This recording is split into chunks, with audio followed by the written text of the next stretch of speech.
Yes, Leo. Question about the big Congress that will be in about less than 2 months. Can I ask?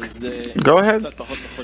Okay, so in about less than 2 months, on the 11th, 12th, and 13th of March, we have a big Congress. Of course, we're inviting everyone, all our viewers, everyone that hears, invite your friends. Right. In the Congress, what are we going to be doing? We're going to assemble together. We're going to create a good, strong spiritual environment. We're going to hear lessons together, do workshops together, eat together, sing together. We're happy together throughout the whole day long. And how does this whole thing, this whole atmosphere of the convention have to do with what we're studying here, these exalted, high and deep things that we're studying here in the study of 10th field? Is there a connection? We are in a network that's called the world of Insuf. This network, it behaves according to the laws of bestowal and love. The wisdom of Kabbalah tells you how this network is built, what laws are there, how each and every action happens in general and in particular, and where is your place there, and how can you influence the entire system, and the system responds to you, up to a point where you reach identification with the Creator in your kelim completely. And in the discernments that you were given to begin with from creation, you decide, you determine this entire system and everyone's attitude and the reality of the Creator Himself. Really, truly so.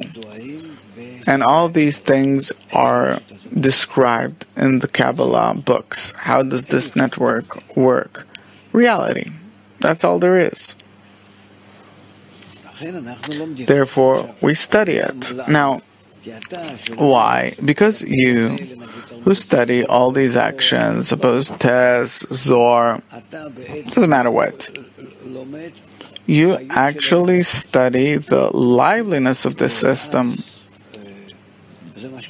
and then it influences you. Like he says, that to the extent to which a person studies these writings, even though he doesn't understand them, because it's a system, it's not built according to our brain. These are different dimensions, laws, values, everything's different.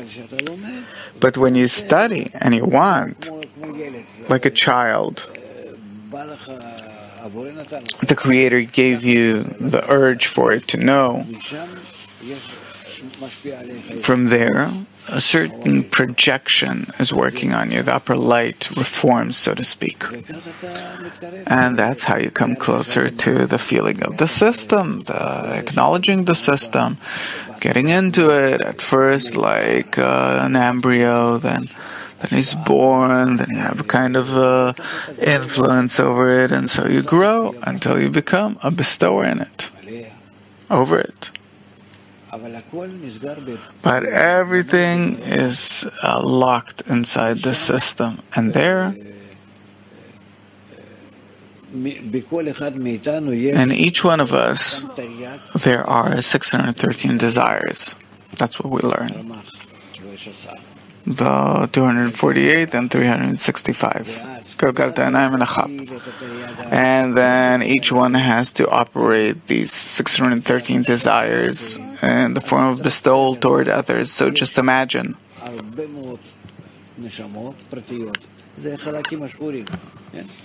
There are many particular souls, these are the broken parts, that need between them to reconstruct. I don't know if that's the word, but to reconstruct. It's as if to rebuild, In short, they have to build the connection. Let's put it this way. All these souls, they have to build the connection of the 613 wires from each one towards everyone. And from everyone towards everyone. You understand how complicated this whole thing is? This is what we learn about, how to do that. And there were already Kabbalists before us, and they operated in the same system that they operated in it, and they truly prepared the system for us a lot. And now we're finishing the system and starting to bring life into the system after we finish it. That's called the days of the Messiah, that this entire system then starts with its entire intensity to operate. And this is what we learn about in the books. And about our particular work, we learn in the articles.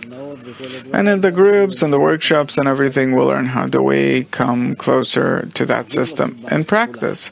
So we don't take the entire system with the billions of the broken kelim and the 613 corrupted desires of each and every one that he has to relate to others, correct each and every desire in accordance with the others, which is called to do mitzvot. By the light that is immersed in this system, only it's hidden. That we awaken it, that it reforms. That's how we operate. That's the wisdom of Kabbalah.